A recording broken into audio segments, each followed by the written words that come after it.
우리나라에서 잘생긴 배우를 꼽자면 지금은 젊은 세대들이 이제 뭐 다른 저마다의 말을 하겠지만 적어도 저의 세대 때는 잘생긴 배우라고 하면 딱 두 사람이 있었습니다. 그 사람은 원빈과 장동건이었지요. 참 원빈과 장동건 이름만 들어봐도 얼마나 다 이 사람 잘생긴 사람 대표적인 우리나라의 꽃미남 합니다. 그런데 이 원빈과 이 장동건이라는 이 사람이 우리같이 평범한 사람들은 이해할 수 없는 말을 했습니다. 그것이 뭐냐면은 나는 이제껏 내가 잘생겼다고 생각해 본 적이 없다, 이런 말을 했어요. 이 얼마나 이해할 수 없는 말입니까, 그죠? 장동건도요, 그런 말을 했습니다. 심지어 장동건은요, 내 얼굴은 못생겼다, 이런 말을 했습니다. 그럼 저 같은 사람은 오징어 꼴뚜기라는 소리입니까? 그죠? 막 주눅이 드는 말을, 근데 그 사람들에게는 그게 사실이었을지도 모르죠. 저도 집사람과 연애할 때는 집사람에게 장동건이었고 원빈이었단 말이죠. 그런데 저런 그런 잘생긴 사람들을 보고 제 자신을 보면 제가 막 주눅이 드는 겁니다. 나도 저처럼 잘생겨 봤으면, 막 움츠러드는 겁니다. 종종 사람들은 이렇게 어떤 것을 보고 자기 자신을 바라볼 때가 있습니다. 먼저 자기 자신을 바라보고 저걸 보든 밖에 있는 것을 보고 자신을 보든 항상 비교 의식을 갖고 있습니다. 어떤 사람을 보고 저 사람 좀 남다르네 라고 하면 참 뭔가 특별한 눈을 갖고 있다라고 생각하지요. 이처럼 안목이라는 것이 참 사물을 바라보는, 분별하는 눈이라고 하는데, 우리는 자꾸만 무언가를 보고 자기 자신을 바라볼 때가 참 많다라는 겁니다. 오늘 제가 왜 이런 말을 하냐면, 우리가 읽은 오늘 본문 말씀에서 라헬과 레아 또한 이런 눈만 가지고 현실을 바라보고 자기 자신을 바라보았기 때문에 그렇습니다.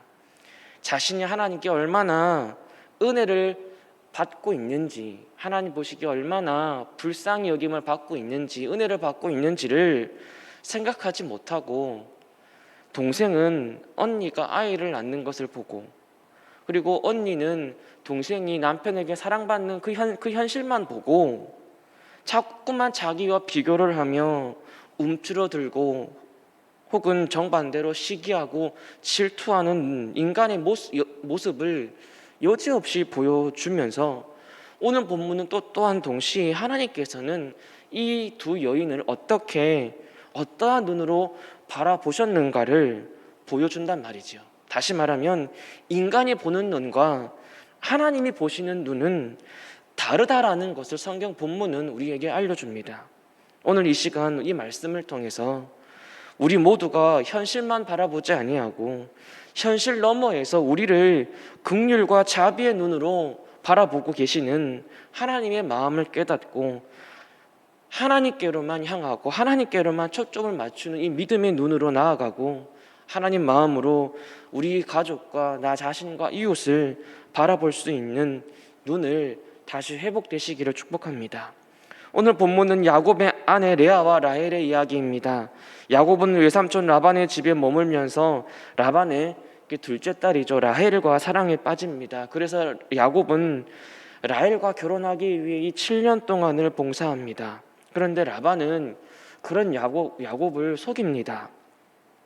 결혼식 날이 딱 되었는데 라헬 대신에 그 언니 레아가 야곱과 결혼을 하는 겁니다. 그 당시 이 팔레스타인의 결혼 문화는 결혼하는 첫날 남자는 결혼할 여자의 얼굴을 볼 수 없었기 때문에 라반이요, 이것을 이용해서 교묘하게 야곱을 속인 겁니다. 따라서 야곱은 레아를 보자마자 얼마나 상심이 컸고 또한 분노가 치밀었겠습니까? 내가 속임을 당했구나. 얼마나 분노가 치밀었겠습니까? 그래서 야곱은 레아를 사랑하지 않았습니다. 오히려 라헬을 더 사랑했기 때문이지요. 본문 31절에서 29장 31절에서 사랑받지 못함을 보았다 했을 때 이 사랑받지 못함이라는 이 말씀의 문자적 의미가 좀 직설적입니다. 미움을 받다라는 뜻입니다. 그리고 야곱이 라헬을 사랑했다라는 이 말씀과 비교가 됩니다. 그런데 창세기 29장은 이 야곱이 라헬을 사랑한다라고 단순하게 기록하지 않습니다. 야곱이 라헬을 더 사랑했다라고 표현을 합니다. 비교급인 더 사랑했다를 기록함으로써 성경은 야곱이 라헬을 어느 누군가보다 더 사랑했다라는 것을 증거합니다. 달리 말하면 특정한 누군가는 야곱의 안중에도 없었다라는 겁니다. 그 특정한 누군가, 야곱의 안중에도 없었던 그 여인이 바로 레아였지요. 레아는 사랑받지 못했습니다. 미움받았습니다. 창세기 29장 30절에 이것을 정확하게 우리가 기록하지요. 야곱이 또한 라헬에게로 들어갔고 그가 레아보다 라헬을 더 사랑하여 다시 7년 동안 라반을 섬겼더라. 하나님이 보신 것은요, 야곱이 레아보다 라헬을 더 사랑하여서 레아를 안중에도 보지 않는 그런 모습들이었습니다. 하나님이 보신 것은요, 그런 남편에게서 매일매일 서러움을 당하고 아파하고 외로워하고 슬퍼하는 레아의 모습을 보았습니다. 이러한 배경 속에서 오늘 본문은 하나님께서 이러한 레아에게 이 레아의 아픔과 고통을 보시고 긍휼과 자비의 눈으로 레아를 향하셨고 은혜를 베푸셔서 4명의 아들을 주셨다라고 전하고 있습니다. 오늘 본문에서 우리가 주목해야 하는 것은 이 4명의 아들 루벤, 시므온, 레위, 유다의 탄생이 바로 오늘 첫 번째 우리가 읽은 그 말씀, 여호와께서 레아가 사랑받지 못함을 보시고로 시작한다는 점입니다. 한 여자가 남편에게서 사랑받지 못하는 인생의 어려움을 보시고 하나님께서는 그 여자에게, 그 서럽게 아파하는 그 여자에게 아들들을 주심으로써 이스라엘의 12지파의 탄생을 시작하신 겁니다. 광야에서 오늘 본문을 읽었던 이스라엘 백성들을 한번 생각해 보십시오. 하나님의 은혜로 자신들의 조상들이 탄생되었고 지금도 하나님의 은혜로 보호를 받고 있는 이스라엘 백성들입니다. 그러나 그들은 자신들을 은혜의 눈으로, 긍휼의 눈으로 보고 계시는 하나님을 동일하게 믿음의 눈으로 바라보지 못하고 자꾸만 광야라는 현실, 고통스러운 현실, 물도 없고 고기도 없는 이 현실만 계속 바라보고 있는 겁니다. 그들의 눈은 그런 현실을 초월해서 하나님을 바라보아야 하는데 자꾸만 광야라는 그 어려운 현실만 바라보면서 그 광야에서 자신들에게 역사하시고 은혜를 베푸셨던 하나님은 바라보지 않고 있는 겁니다. 하나님께서 그렇게 많은 은혜로 수많은 기적들을 경험하였고 신의 산에서 하나님의 놀라운 임재를 경험하였고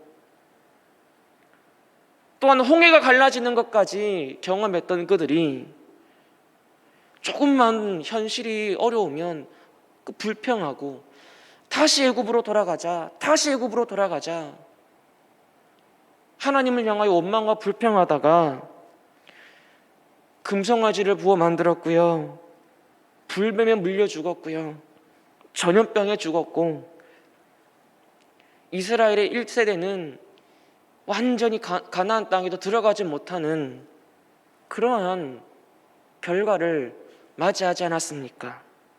이러한 이스라엘 백성들의 모습을 보면서 우리들이 아마 저도 그런 생각했습니다. 내가 출애굽 시기 때 있었으면, 이스라엘 백성 중에 내가 하나였다면 나 하나님 정말 잘 믿었을 건데, 이 이스라엘 백성들 왜 이렇게 하나님 안 믿지? 내가 출애굽 당시 이스라엘 백성 중에 하나였다면 그렇게 큰 기적을 보고도 어떻게 안 믿을 수가 있겠냐? 나 같으면 완전히 믿었겠다라고 저도 생각했었습니다. 그런데 성경 말씀은 그렇게 호언장담하지 말라고 합니다.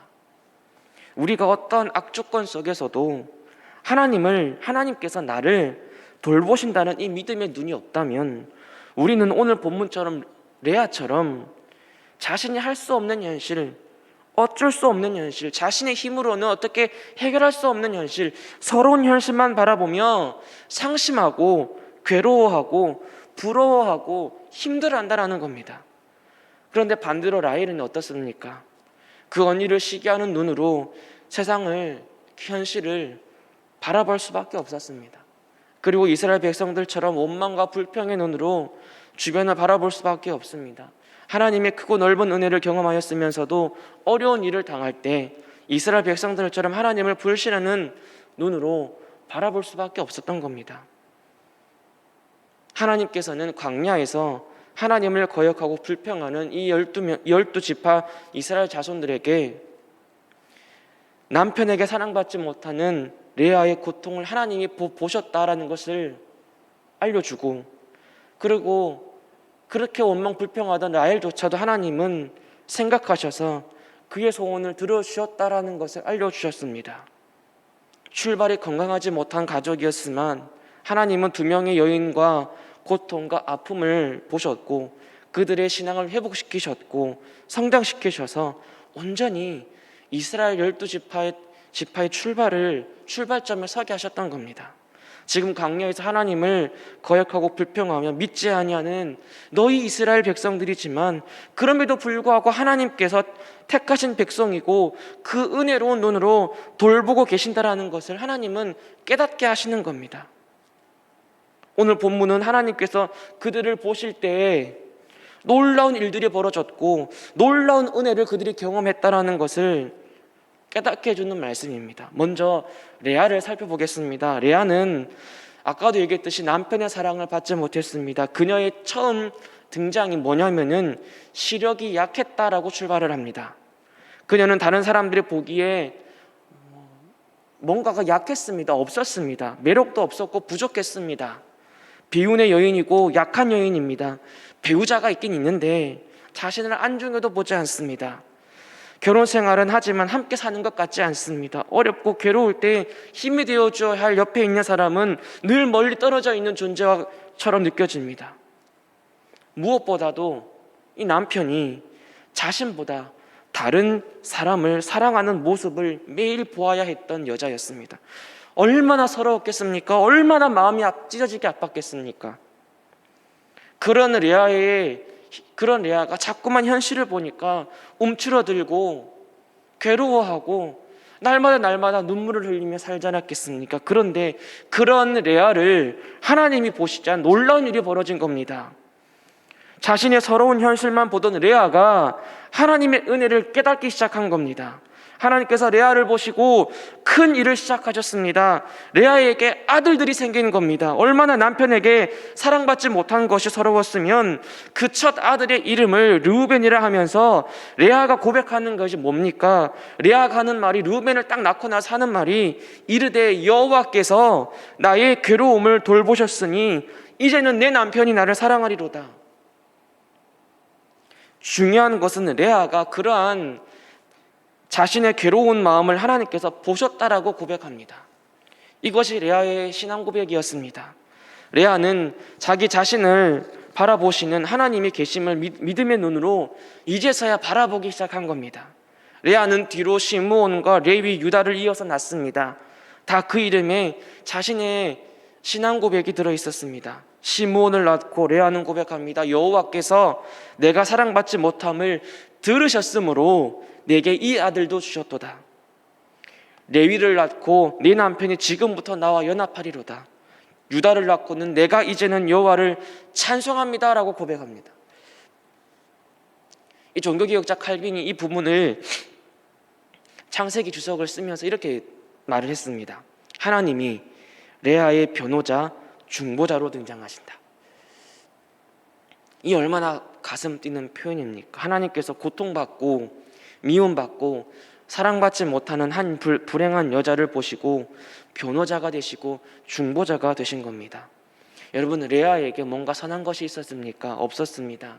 레아도 하나님 보시기에 이런 은혜를 받을 만한 아무런 선한 것이 없었습니다. 그러나 레아는 아들을 낳을 때마다 하나님께 믿음으로 고백하는 이 모습을 우리는 알 수 있습니다.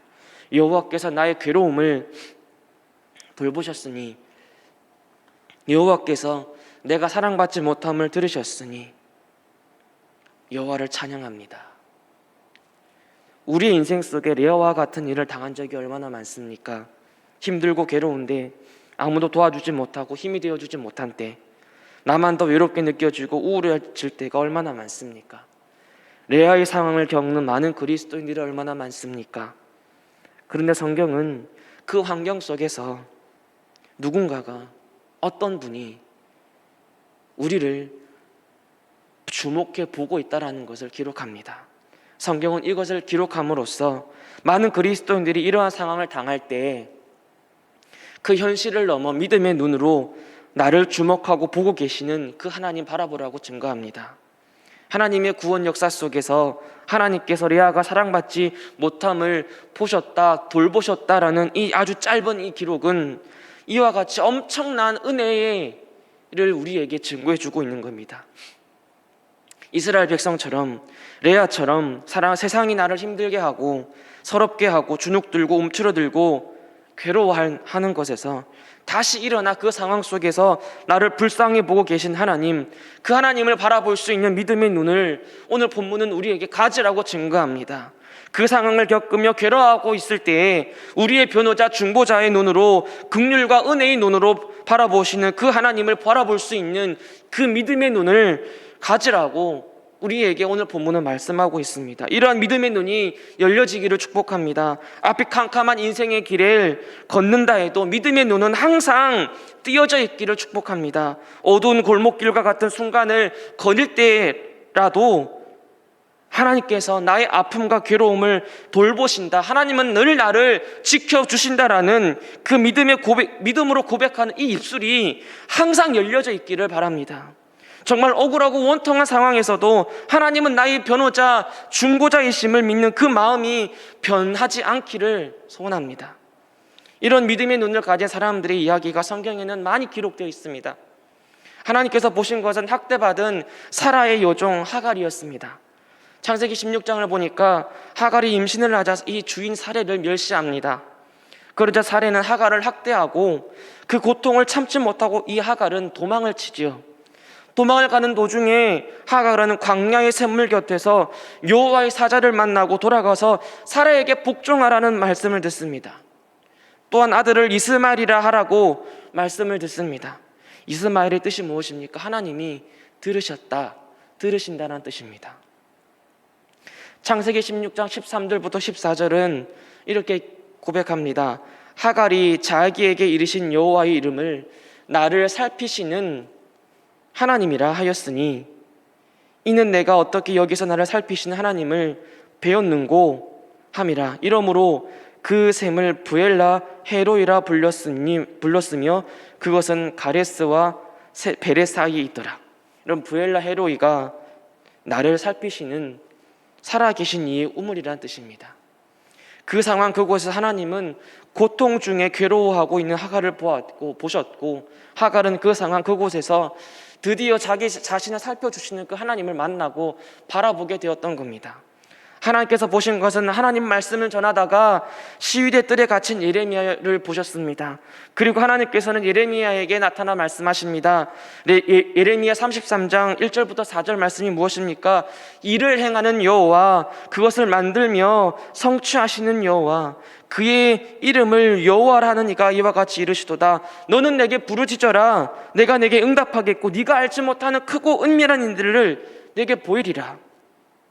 예레미야는 그 감옥 속에서 자신을 돌보시는 하나님을 만났습니다. 자신의 삶이 이토록 억울하고 원통하여도 자신의 삶에 놀라운 일들을 행하시는 여호와 하나님, 그것을 만들며 성취하시는 여호와 하나님을 보았던 겁니다. 그리고 그는 부르짖었습니다.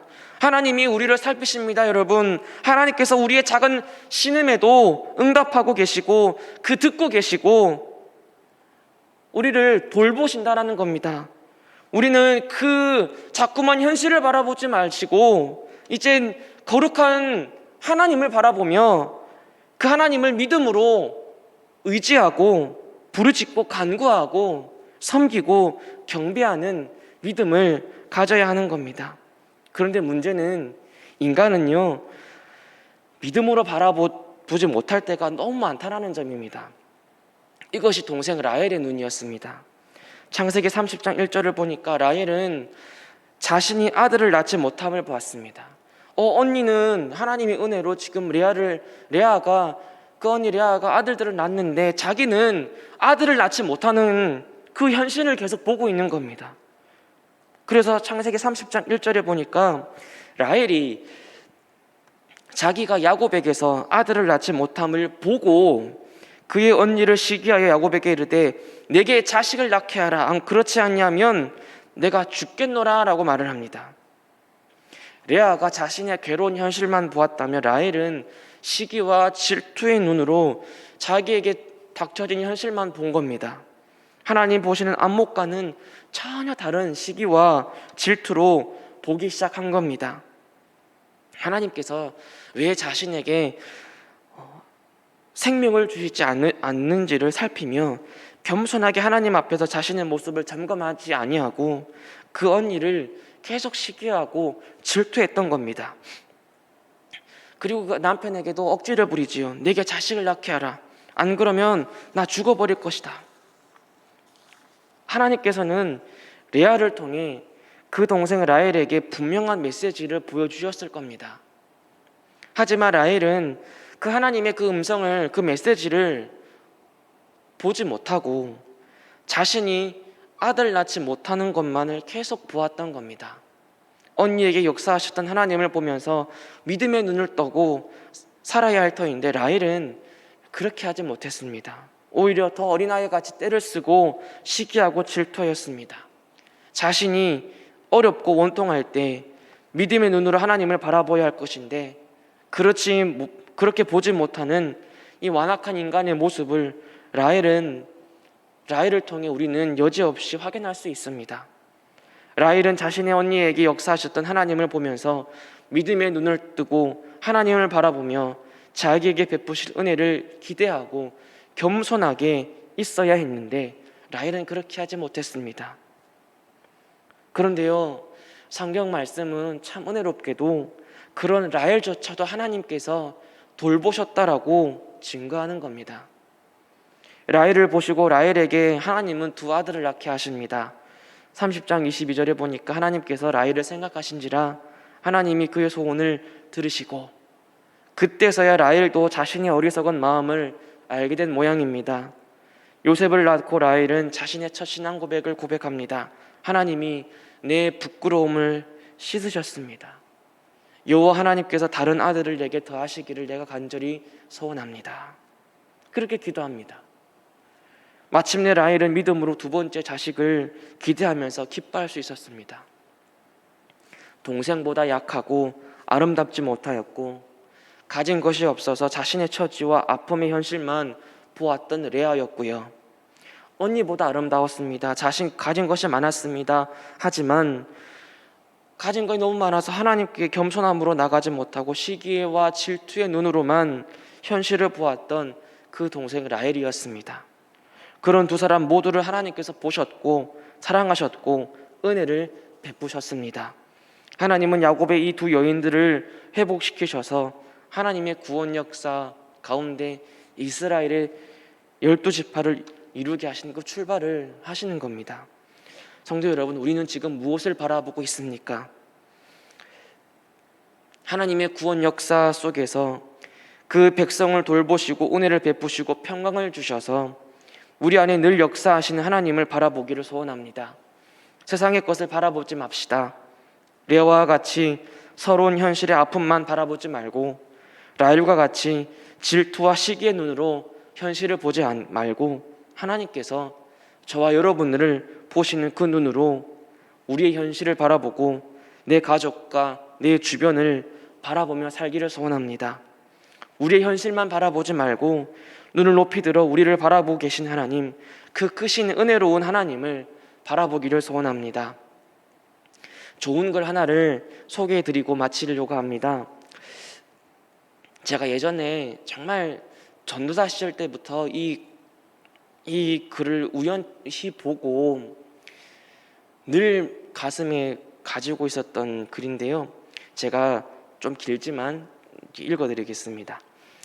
이 세상에서 가장 무서운 병은 절망입니다. 절망은 완전한 실패를 뜻하는 것입니다. 고난을 딛고 일어선 사람들만이 그 기쁨을 알 수 있습니다. 시련 없는 삶은 몸이 건조할 것입니다. 강철은 반드시 뜨거운 용광로를 거칩니다. 포도알은 무수히 짓밟히는 과정을 거쳐야 향기로운 포도주로 변합니다. 생선이 소금의 절임을 당하고 얼음의 냉장을 당하는 고통이 없다면 썩는 길밖에 없습니다. 발명왕 에디슨은 한 종류의 실험에 평균 200번의 실패를 경험했다고 합니다.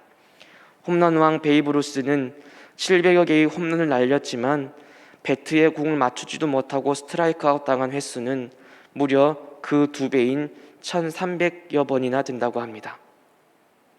월트 디즈니는 회사에서 정리해고를 당한 후에 창고에서 생쥐를 보고 미키마우스를 만들었습니다. 베토벤은 청력을 잃고 오히려 서로의 영감을 얻어 더 많은 작품을 남겼습니다. 이들 모두 자신의 처한 역경만을 바라보며 절망하지 않았습니다.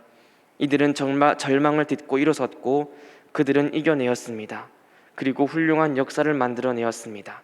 오늘 내 삶의 현실은 아름다운 내일을 위한 소중한 재산임을 잊지 마십시오. 어떤 절망 속에서도 나를 살피시는 하나님을 믿으며 우리 또한 그 하나님을 믿음의 눈으로 바라보며 그 현실을 능히 이겨나가는 우리 모두가 되기를 소원합니다. 너무 땅만 바라보지 마십시오. 너무 땅만 바라보지 마시고 가끔씩 눈을 높이 들어서 하늘의 별도 바라보시고 하늘에 떠 있는 구름도 바라보십시오. 무슨 뜻인지 아시겠지요? 우리 또한 그렇게 하나님을 믿음의 눈으로 바라보며 그 현실을 이겨나가기를 소원합니다. 우리의 믿음은 어렵고 고통스러운 상황에서도 더욱더 두드러지게 드러나야 합니다. 괴로울 때일수록 우리의 믿음은 더욱더 빛이 나야 하고 힘들 때일수록 우리의 믿음은 더욱더 강해져야 합니다. 어려울 때일수록 우리의 등에 지고 있는 십자가를 내려놓지 말아야 합니다. 되는 일이 하나도 없더라도 그럴 때일수록 더욱더 하나님을 바라보아야 하는 겁니다. 오늘 말씀을 기억하고 우리의 믿음의 눈이 우리의 현실이라는 이 좁은 곳에서 활짝 떠지고 하나님을 바라보며 그 현실을 이겨내고 나를 긍휼히 여기시며 나를 위해 죽으신 예수님을 생각하며 살아가는 우리 모두가 되기를 축복합니다.